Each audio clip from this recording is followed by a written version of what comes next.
Well, a very wonderful good evening to you all out there. Hello. Hello. A Hello. very chilly evening. Oh, good I've goodness sl- gracious, it is. Yeah, I'm I've in. slowly watched the temperature on my computer screen drop from what it was earlier, which was a toasty 6, I think, to a toasty 2, Ooh, yeah. and that's not nice. Yeah, well, the thing is, I'm in a room with no heating, Mm. unless I got my big computer on. I don't have my big computer on today, and so I'm So I'm all wrapped up.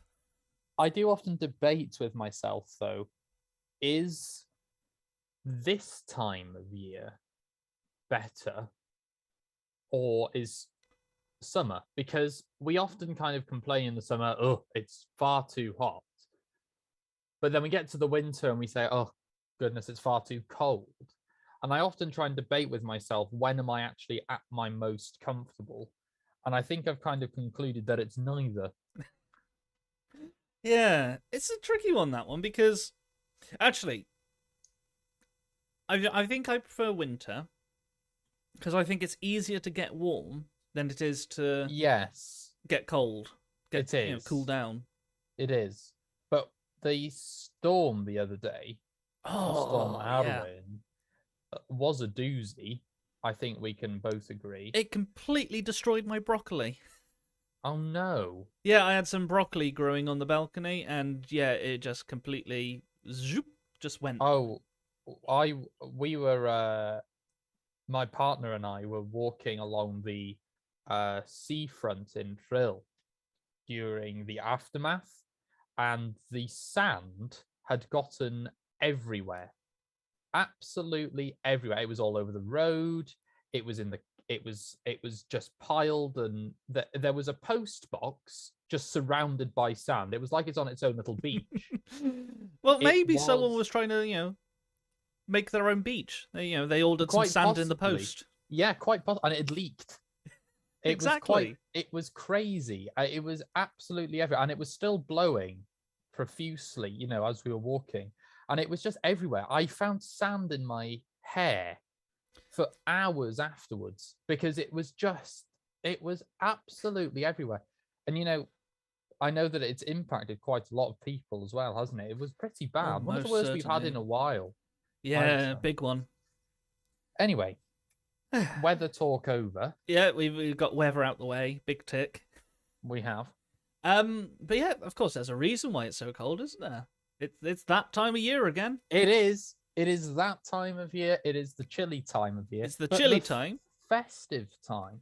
Yeah, so for many, of course, getting into the Mm-hmm. festive holiday spirit, Mm-hmm. and those who aren't celebrating it, then yeah, it's just a cool time. Shops doing interesting stuff. Everyone's got a bit of a community feel going Yeah, on. spring in their step. Yeah. What we thought we'd look at today, if I could be bothered to take my hands out my pockets and use the keyboard, because my fingers. It is so cold. Okay, they're not quite blue yet. They're at that awkward stage of white now, starting to turn sort of reddish blue, or otherwise known as. Oh, Yeah. Anyway, approaching chilly. approaching chilly. Um, but yeah, we're gonna be making some lights today. Mm. Some festive lights, and doesn't have to be festive. Just gonna be some cool lights lit up stuff. Yeah, I mean, this reminds me of around about a year ago. A year ago? No, 2 years ago. In fact, one of the first. It was around this time 2 years ago, maybe in around 2 weeks. Um, Around 2 years ago, I did a festive workshop. It was the first workshop I ever did with Technocamps, and it was with MSpark, and we did a workshop in Bethesda, so a village near where I live, where we made Christmas baubles using, is it called Gemma fruit? Is it gamma fruit? What? Hang on. What on earth? Uh, I have let no me idea. What? let me Literally a piece of fruit. No, not a physical piece of fruit. It's a little kind of computer, very similar to Oh, it's not an a Adafruit, is it? microbit. Maybe. Yeah. Uh, Well, I think it might be. I'm not certain. Hang on, I'm trying to find it on. Oh no, it's called a gemma. Oh, Oh no, it's an Adafruit. You're right, Jack. Adafruit, but Adafruit gemma. oh, okay, that makes sense. Yeah. Yeah, well, we're going to be doing something very similar because we're going to be using Adafruit product. Adafruit are a big company that make lots of sort of cool educational electronics. So that was one of their, I guess, things. One of their ventures, a gemma. Yeah, most probably. I can't say I've heard of that myself. But, yeah, we're going to be looking a little bit at... Hang on, let me get my screen up. Ah, I swear my brain just completely freezes up when it's cold. Yeah, you struggle to concentrate as much, I think, because you're more focused on the chili. Oh, exactly. But we're going to try and focus on this today. We're going to be doing a little bit of Tinkercad. So if you want to try along at home, it's Tinkercad? Tinkercad.com. And it is a website for doing small electronics. And it's pretty cool. You do need to sign up for it, but it's a free account. And once inside, we can go to the circuits section and we can create a new one.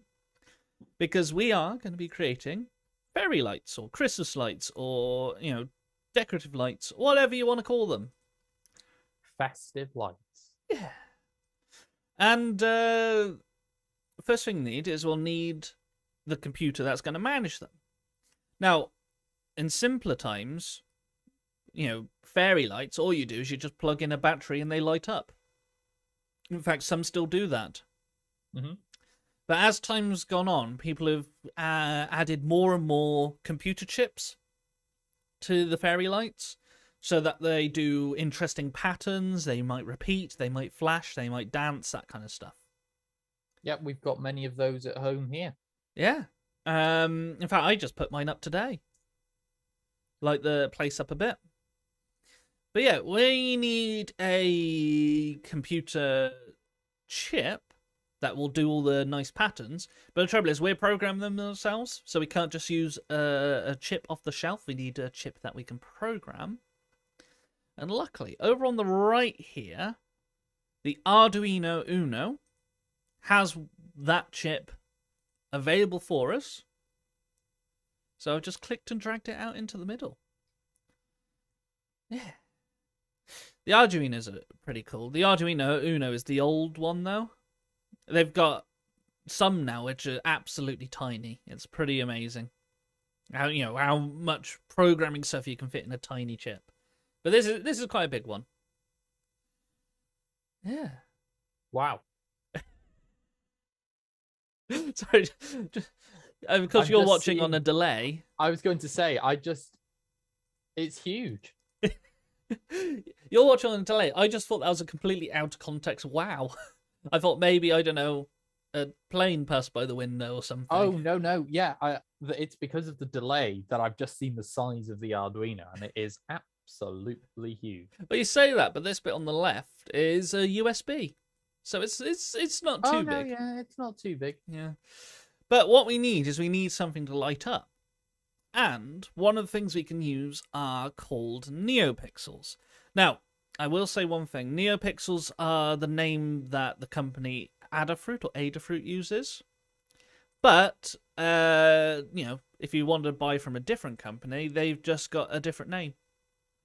Trouble is, the Tinkercad uses the one from Adafruit. I think they're called strip LEDs or something like that. Oh, that sounds about right. Yeah. But if we go to components at the top, we can switch to all mode, which lets you browse through all of them. And if you scroll down, you can find in the output section, you've got your standard LEDs. These are just lights, they go on and off. They don't really do anything fancy.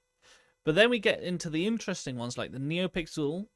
You got different rings. You've also got strips. We're going to start with a strip today.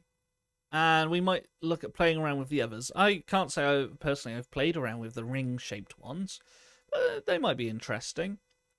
But usually I use the strip ones because it's just a long, flexible strip of lights that you can change what they look like. You can have 4, 6, 8, 10. Let's go fairly medium size. Let's go for 12. 12 sounds good number. Yeah. So I've just clicked and dragged this strip out. And if I zoom in, you can see they're done in sections. Each section has a light. A little yellowy bit. This is a resistor, I think, to stop the light from exploding. And they've got 6 pads on them. So we've got pads on the left and pads on the right. And the idea is, if you buy one of these strips in real life, you can actually cut them up. Yes, I actually have some in my bedroom. Oh yeah. Because they're flexible, they're great for just so you can get some with sticky backs. That's it, yeah. And you could put them around monitors, or you could decorate things with them. They're pretty cool. I have some on my bed, as sort of like my bedside light is now nice. a long strip of LEDs. But it's funny because these type of LEDs, they've actually got I've seen recently certain television company brands are incorporating LEDs, probably not quite the same as this type, but LEDs into the backs of their televisions now, so that they change color with what's on your screen. Ooh. Which is an incredible piece of technology, that it can identify what colors are currently on your screen and then match the LEDs to that color. It's very impressive. But yeah, side note there of me nerding out a bit. Yeah, I mean, everyone's into LEDs nowadays. There's hundreds of LEDs everywhere. Well, they're in cars now. Yeah, because they're a more efficient version of them. They're more efficient, really, aren't they? I suppose, than regular bulbs. They last longer, don't they? A lot longer. Am I right? I think so. Yeah, and they don't produce as much heat, so not all the electricity is wasted. Anyway, we need to connect this up. And you'll see on the end, we've got 3 pins. We've got DIN, plus 5V, and GND. And these need to match up on the Arduino. So the GND, the ground, needs to go to ground. So I'm just clicking on it and making a wire. And every time I click, it makes a new bend in the wire. And I'm going to straighten that up a bit so it's nice and neat. You don't have to, but I just love neat circuit designs. We can also change the color of it. If we click on that wire, we can go up the top and we can change the color of it. Now for GND, it's usually black, so I'm going to follow that. But you can make them whatever color you like. Fancy, not fancy, yeah. This is a bit like the bagpipes we did a couple of weeks ago that didn't work. Yeah, absolutely. And the 5-volt one, the power, needs to go to the one that says 5-volt, 5V on it. So I'm just going to plug that in as well to the Arduino, do all my neatening up. Yeah, and the power ones are usually red, so I'm going to change the color to red. There we are. Now, the last pin's a bit interesting.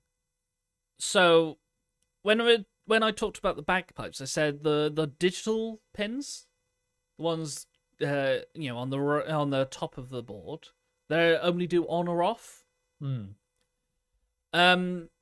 So how can we do 12 LEDs with just one pin that just says on or off? Because, spoiler alert, we're going to have it so some pins do a different color. So how can we transfer the information needed to do the different color over something that only goes yes or no? Well, the answer is it's clever. We do yes or no very fast. Uh-huh. And then a different pattern of yes or no's decides which LED it is and what color it is. Mm-hmm. So yeah, I'm going to plug this one, the DIN pad. I'm going to plug it into one of these digital pins, and I'm going to plug it into pin 2 for now. And of course, neaten all up. And do you want to suggest a color, Dan? Well, because I've chosen the last two. Torn, because my favorite color is green. Mm-hmm. But I feel like if we're following sort of festive colors, it should start with red and then go to green. Yeah. So maybe we've got a red already though. True. Let's go with green then. Yeah, green. Fair enough. I mean, as long as you can tell which wire is which at a glance, it doesn't really matter the color. No. The color's just there to make it easier for people to build and take apart. Mm-hmm. But yeah, that's all we need to do for the actual circuitry, unless we want to add in any more lights or make any changes. But we just leave it as is, and we're straight onto the code now. Wonderful. Yeah. The interesting thing about this one is that Tinkercad does block-based coding. In fact, you can see that if you go click code in the top right, toggle code editor, and it gives you some blocks. The trouble is, what we're trying to do today doesn't work with blocks, which is a little bit interesting. Don't know why they've made it like that. But we need to go into text mode because we're going to be programming an actual Arduino language. Oh, okay. Which is a language called C. When we did a little bit of that with the bagpipes as well. If you ever want to check back on that old video. C is a very raw language. Oh, yes. It's very close to the metal, as we call it. That's it. It's raw. very close to what a computer would understand. Mm-hmm. As opposed to blocks, which are much easier for a human to understand. Yeah. Or even a language like Python or similar. Oh, most certainly. Very close to human speak, human English. Whereas C does use a lot of English terminology, like if and while and stuff like that, but it's still very, very raw, isn't it? It's very, very very close to, as you say, close to the metal. And we are going to switch into C mode. For that, we need to go to the drop-down menu and click text. That'll give us a big warning because everything we do in the text editor won't work in blocks, so we can't go back. And we're just going to click continue.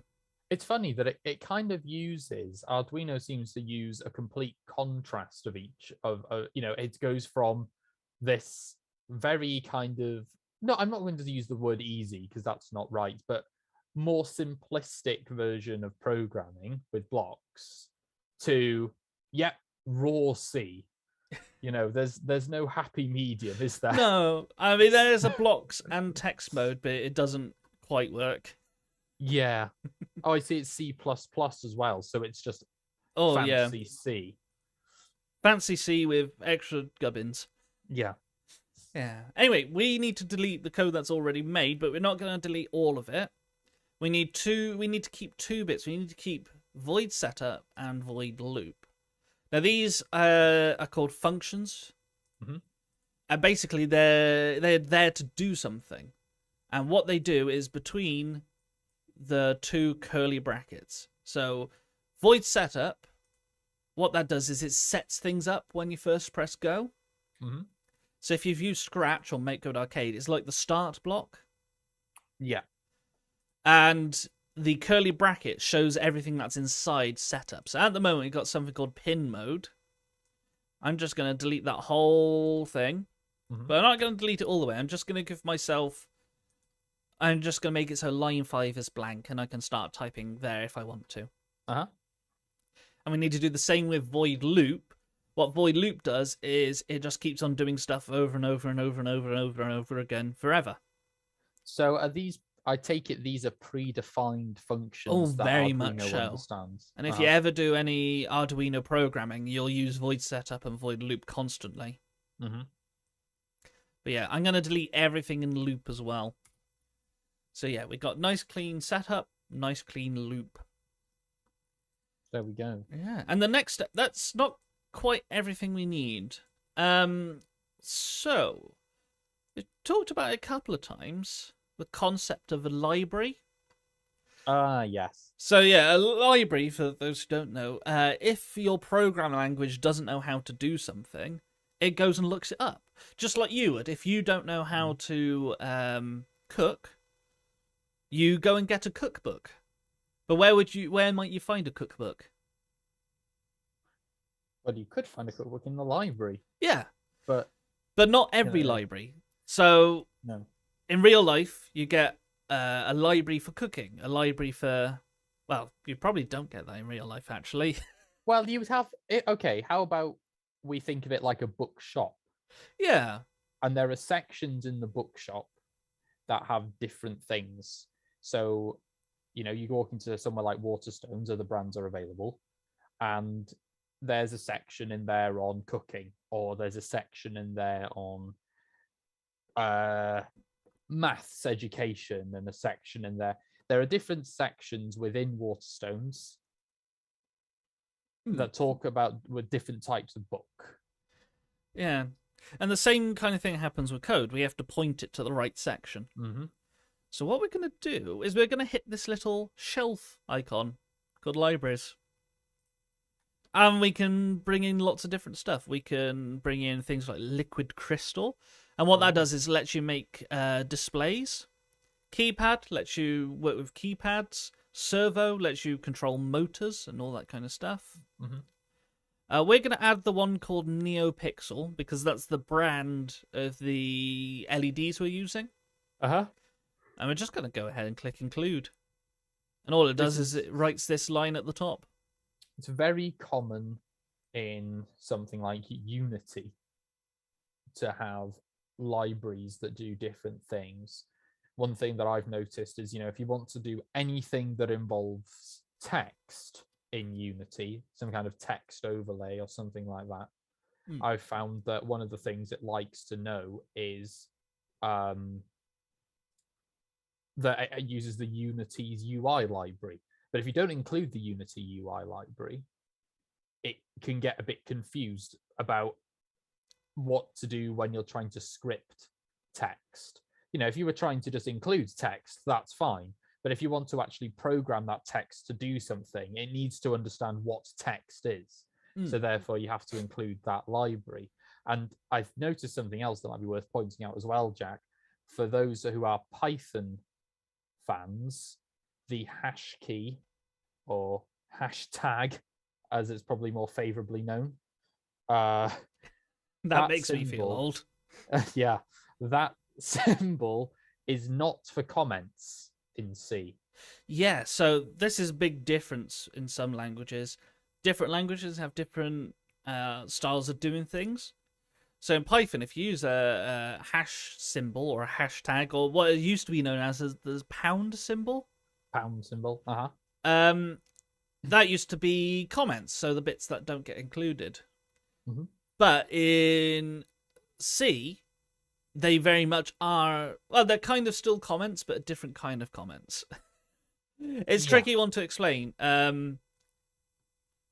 It's too I guess the tricky easiest way of explaining it is that in Python, anything after a hash symbol will be ignored. In C, it won't be. No, in C, you use 2 slashes. Yeah. Yeah. But what I'm going to do is above void setup and outside of its brackets and outside of the loops brackets as well, I need to make sure my strip of LEDs know that they're a strip of LEDs. Okay, yeah. And I have to do it with this really awful, nasty, terrible line of code, which there's no avoiding, actually. Oh, good. So I'm just going to write it out and then paste it in chat and wish good luck to everyone. It's Adafruit _ Neopixel a capital N and a capital P, then a space. Then we need to give our strip of LEDs a name. So I usually call mine Pixels, which is pretty boring. I mean, you could call it Bob, Simon, Ethel, if you wanted to. Wilfred. Wilfred, yeah. I'm just going to call mine Pixels because that's kind of what they are. Or you could call them LEDs or something. But I've given them a name. Now I need to say what they are going to become. Well, I do that with an equals. Equals. Add a fruit underscore Neopixel with a capital N and a capital P. Then an open bracket with no space. So it's just Neopixel, then immediately open bracket. Then in here, what we need to do is we need to put the number of LEDs.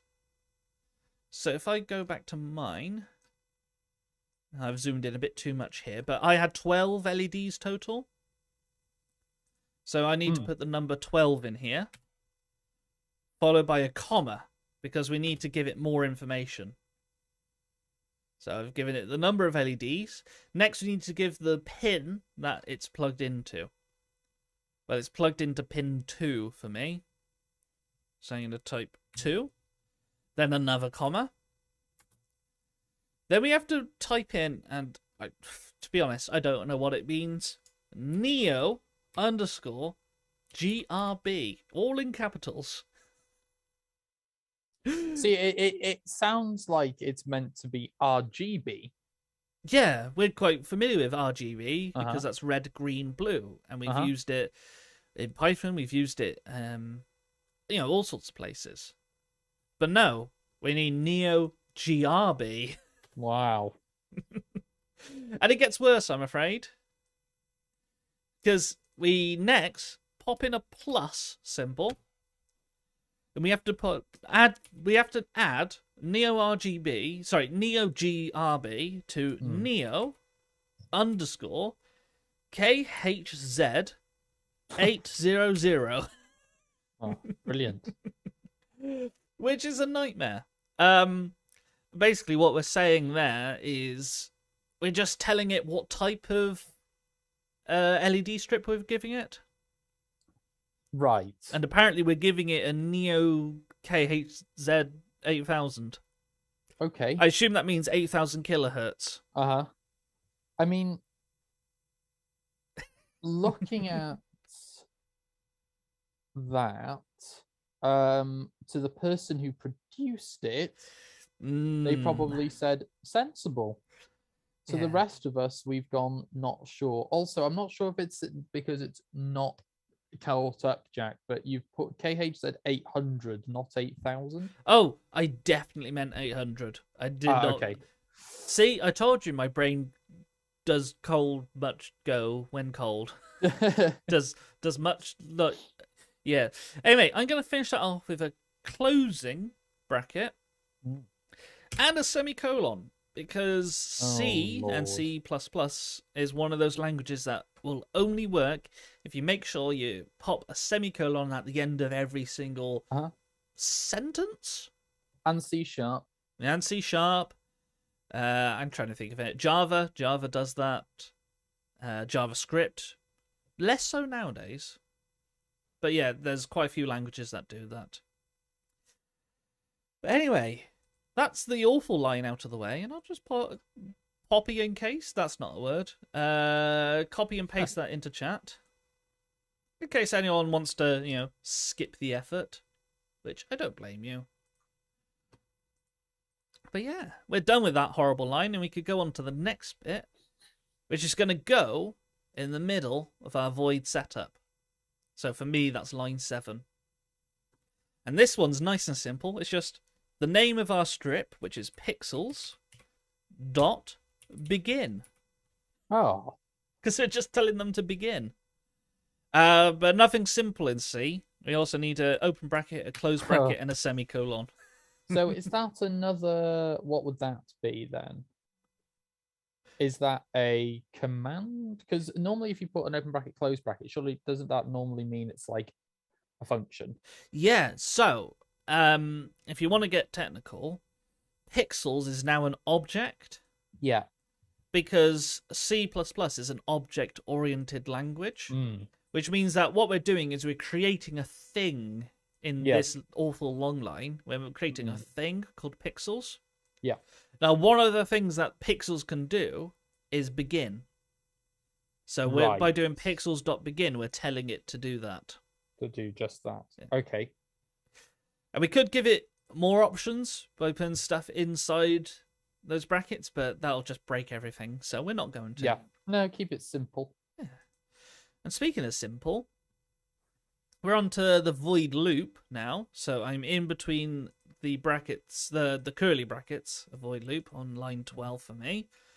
And this is where we actually set the colors of the LEDs in our strip. It's nice and simple. It's pixels, so the name of our strip, dot, set, pixel with a capital P, and color with a capital C, but it's also spelled the American way, color. Oh. So, yeah, usually we spell color with a U, but no, it's color. Good. And that's something that does trip a lot of people up with programming. Mm. And if Yeah, you I'm get an sure. error, it's always worth double checking if you've used the word color anywhere that you got it spelt the right way. Yeah. But yeah, pixels.set pixel color. Now I'm going to open a bracket because we're going to give it some information. And the first bit of information is which pixel do we want to do? Yeah. Do we want to do the first one, the second one, the third one, the 7th one, the 10th one, or the 12th one? That kind of stuff. Mm-hmm. So yeah. If I want to do the first one, which is what I want to do, I want to light that up in a certain color, I need to put the right number in. Now, as with everything computer science, we start counting from 0 instead of from 1. Uh-huh. So in normal, for normal people, you go 1, 2, 3, 4, 5, and so on. But for the computer scientists, you go 0, 1, 2, 3, 4, which is really inconvenient. Yes. So, Yes, it is. back in the code, if I want to start with the first LED, I need to put 0 in because that's the name of the first LED. It's number 0, the first one. Mm-hmm. Not complicated at all. No, not at all. Yeah. But we've chosen the right LED. We now need to choose a color for it. So I'm going to pop in a comma to show I'm giving more information. And do you want to choose a color, Dan? Oh, let's go. Well, let's go with green. Oh, okay, interesting. Green's a nice, easy one to do. But what we have to do here is we have to give a certain color, but described with 3 numbers. Oh. We have to give it 3 numbers. The first number describes how red it is, between 0 and 255. The second number describes how green it is, between 0 and 255. And the last number describes how blue it is, between 0 and 255. Which is where the RGB code is. Yeah, because red, green, blue, it goes in that order. And before we do that, we have to do pixels dot color. So, capital C, American spelling. And all we're doing here is we're just telling it we're giving it a color next. I'm going to go. I'm going to go an open bracket. And you said green, didn't you? Yes. So how much red do you think's in green? It's It's an odd question, that. Isn't it? Is it full red? Oh, I'm afraid not. Damn. It's 0 red. Oh, 0 red. Yeah, so there's no kind Oh of... wait, hang on. Of course it is, because it's red, green, blue. Oh, I'm a fool. Yeah. So if we had more than 0 red, it would make the green slightly more yellowy, slightly more orangey. Mm. So I'm going to put it to 0 because we have 0 red. 0 red. then But a then, of comma, course, because for green, we're going to need full green. Oh, yeah. because Daniel's brain isn't working. 100% green. And it's on a scale of 0 to 255, so I need to put in 255 for the top amount. So we're going, full, absolute crazy green. Mm-hmm. Do you want any blue in your green? Why? Let's go with just raw green. Okay, raw And green for just- starters. For raw green. Yeah, so I'm going to turn the blue down to 0. So we just get nothing but green. Okay. And I finish this off with a round bracket. But I also have to finish off with another round bracket because we've got this one opening and closing. We also got this one opening, but it needs to close again. So I'm going to close that again. So we got 2 round brackets at the end. And what does every sentence end with in C? Semicolon. Right. We're nearly there. And we've spent 45 minutes on this practically, except for the weather talk at the start. Uh-huh. But we are nearly there to getting some festive lights going on. Okay. Next line, which I've just pressed enter at the end to get there. We need to actually tell the Arduino to, use the LEDs. Mm. So we do pixels dot show open bracket, close bracket, semicolon. I need to get that tattooed. Yeah. So yeah, by doing pixels.show, we're just telling the Arduino to turn on everything that we've set the color of to actually make them show something. And then finally, we need to put in a small little pause. Because if we try and do things too quickly, it fries the LEDs. Yeah. And they just get a little bit confused and they don't know what to do. So we're going to put a delay. So just type the word delay, open bracket, and I'm going to put in the number 100. That means 100 milliseconds, so it's not too long. Mm-hmm. And of course, close that with a bracket and a semicolon. And yeah, we should be good to go, fingers crossed. Excellent. Hopefully it won't break like my bagpipes did. But you're going to close the code, and you're going to click Start Simulation up at the top here, and if everything works, we should see this one light up green. Wonderful.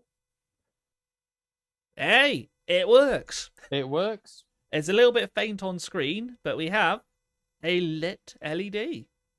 Well, that's off to a good start. We're getting good there. And yeah, if we go back to code, we could always change it. So I gave you the option of adding a little bit of blue in. What happens if we mix full green with full blue? So just in the pixels.color, I've changed it to 0255255. So it should be green and blue fully on together. Let's see what color we get. Oh, we get a nice cyan, a light blue there. Nice. Yeah, so it's not too dark, not too bright. And yeah, we can mess around with this. If I give it 0 blue and full red as well as the green. Oh, it's telling me how the debugger works. I know how it works. You don't need to tell me. It gives us yellow. So green and red give yellow. If we do red and blue, red and full blue, that is, it gives us magenta, which is a nice pinky colour. Oh, that's quite nice. Yeah, and we could get pretty good with that. And, yeah. We can also do smaller numbers. So if I do... Oh, pick a number between 0 and 255, Dan.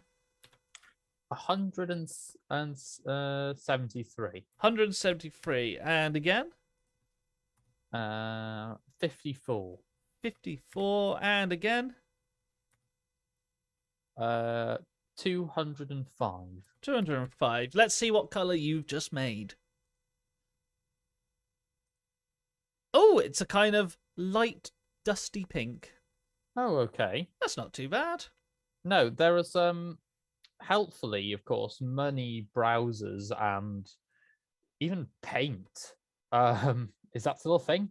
Oh, I'm afraid not. They got rid of paint, didn't they, in Windows 10? Yeah, they did. Well, even so, browsers have got color wheels that you can use. So if you really like a certain color, you can have the browser kind of go, well, if you wanted to program your Arduino's LEDs to being in, or your Neopixel strip to being this specific color, this is the RGB code that you need. Yeah, I've just loaded one from my computer. Mm-hmm. Oh, that's just gone for black. Yeah, you've got these RGB sliders, which is exactly what we're looking at. You turn the red up, turn the green up, turn the blue up, and it shows you what color you're going to get out at the end. So 75, 191, 230 is going to give a light blue. If I turn it down there, so 75, 36, 230 gives a kind of a lilac-y color. And yeah, lots of browsers and lots of computers will let you play around with this. Mm-hmm. Do you think we can make black? Do we think you can get it to shine black? No. Yeah, you can't shine the color black as a light source. Even if we switch it all to 0, all that does is it just turns the whole thing off. Yeah. But yeah, that's not just that one.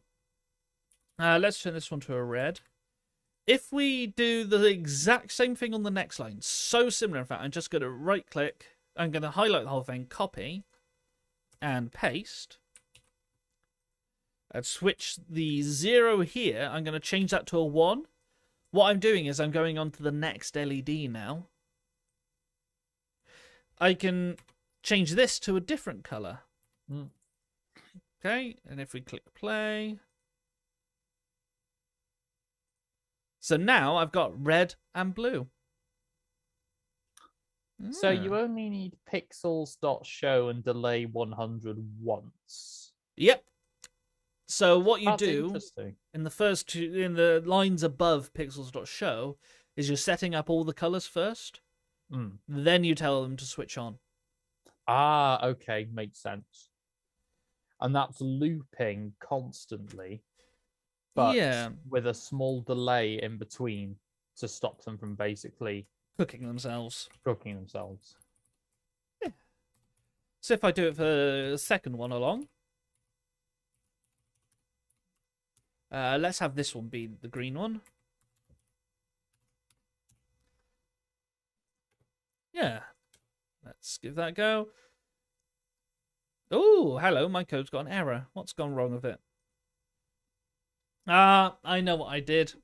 I missed off a closing bracket. Oh. Yeah, the brackets are important. And yeah, again, I can see. I'm seeing the error. Yes. And yeah, you can carry on and carry on and carry on. To the point of, even if you finish one strip, what you can do is you can get another strip underneath. And what you do is you just connect the wires at one end. Ugh.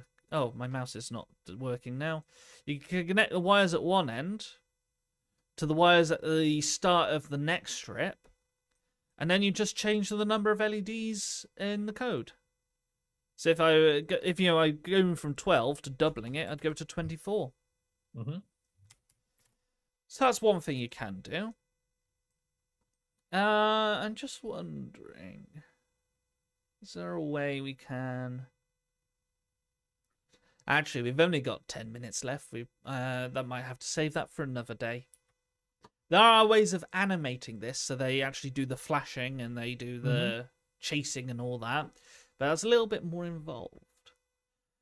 But now, though, I wanted to try one of the rings, because I've not used one of the rings before. Oh, good idea. So let me delete that. Let me get out one of the rings. It's a little bit different to what I'm used to. So we'll see how it goes. Yeah, so we got different options. We got in over here on the right, so that will still have to go to pin 2. So let me connect that up. I've done this very horribly. There we are. And for some reason we got 2 powers and 2 outs. What's this one? This one's power. This one's power. Oh, I don't know. Let's just connect one of them and see if that works. So power is going to go to 5 volts again. And make that red. And ground is going to go to G and D again. That's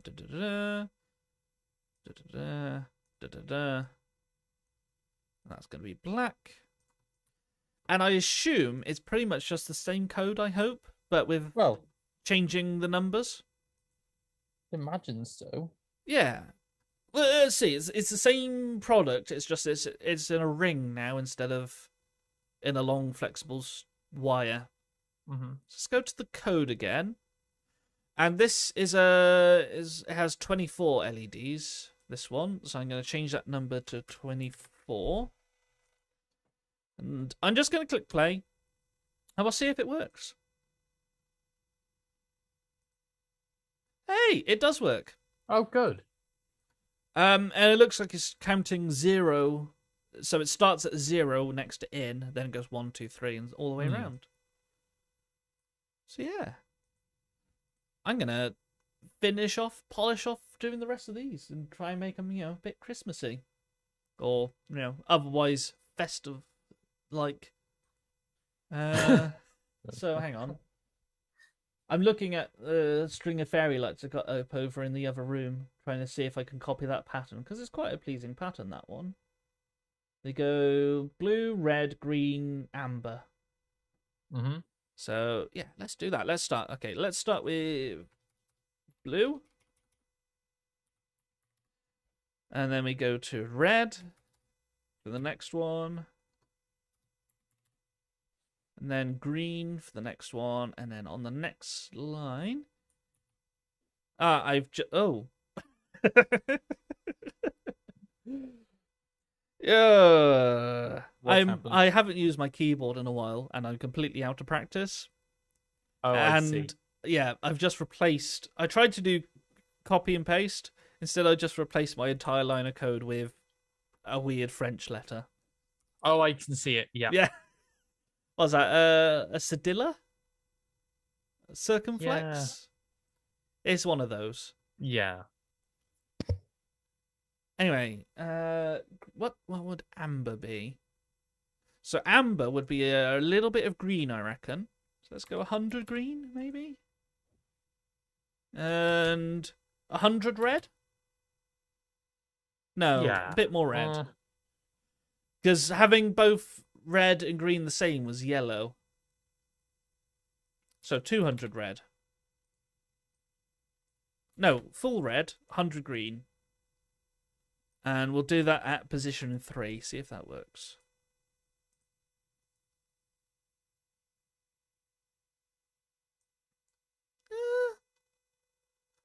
You could argue that's amber. It's a little dark, though. No, not dark, the other one. It's a little light. Let's see it, hang on. It'll do.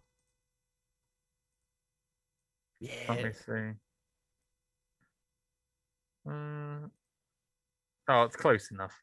Now I'm going to cheat somewhat, and I'm going to do a bit more complex code that will make this happen automatically instead of me having to do every single one of them. Because we've got 24 LEDs here, and I'm writing this. I'm going to be writing pixels.setPixelColor 24 times.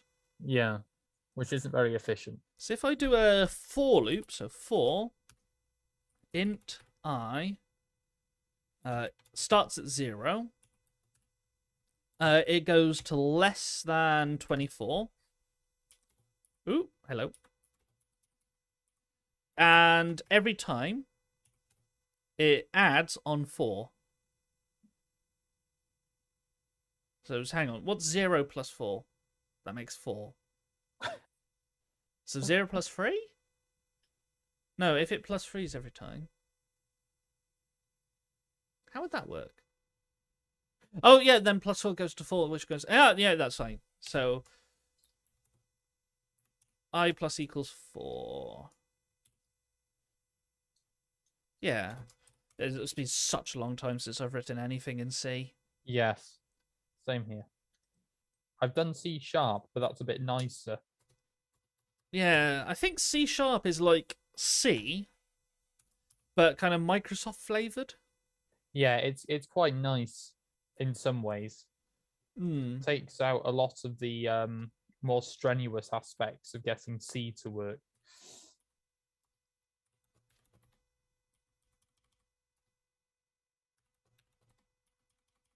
And actually, for some things, like if statements, removes the requirement of curly brackets. Which is Ooh, I like my curly brackets though. You're more than welcome to keep them in C#. That's the funny thing. It's kind of like, if you want these curly brackets, you're more than welcome to have them. But you know, at the same time, if you don't want them, then don't worry about it. But for some things, you need to keep them. And it's like, right. I mean, at least it's better than my first programming language. I first learned VisualBasic.net. Oh, no. And that, you don't have curly brackets to open and close everything. You have begin and end. Oh. So for if, I think it was if and end if. Just to do an if statement. And to do while, it was while next or something like that. Ew. Or do loop. Which is great to say, do loop. But still, it's... Yeah, that's not pleasant. Anyway, we've now got a festive wreath. We have got a festive wreath. Yeah, and my code worked first time, which is a shock.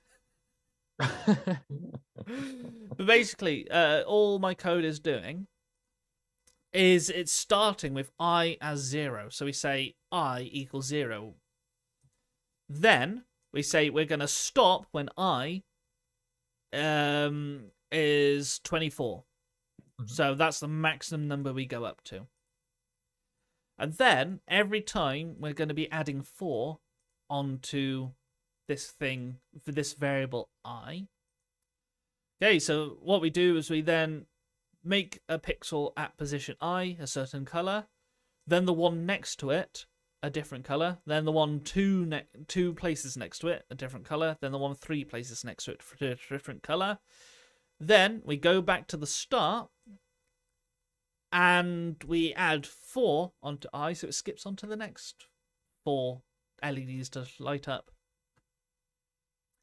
And that's that. Lovely Christmas wreath.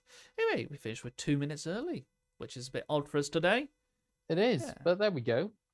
And yeah, there are cool things you can do with animation and all that. And there's a library called Fast LED that does some really cool stuff, like makes it dance to music. Oh, that's pretty cool. Yeah, but we'll have to save that for another time because it's too cold to think anymore. It is. It is. But it's fine. Without any further ado, I hope everyone enjoyed. Yeah. Full stop. Yeah, full stop. I desperately need to go lie down on the sofa with a blanket and a cup of tea or a hot chocolate and just, yeah, do some kind of warming up. It is very chilly today. I think today's one of the chilliest it's been for a very long time. Oh, completely taken us by surprise. Yeah, so there we are. Well, in any case, I hope everyone enjoyed. Have a lovely evening, and whether or not you're celebrating anything this festive winter period, I hope you enjoy it. And yeah, if you fancy it, pop some nice, clear, fancy lights, you know, twinkling away. Or don't. I don't know. I'm not your dad. Bye, everyone. Take care. Cheerio.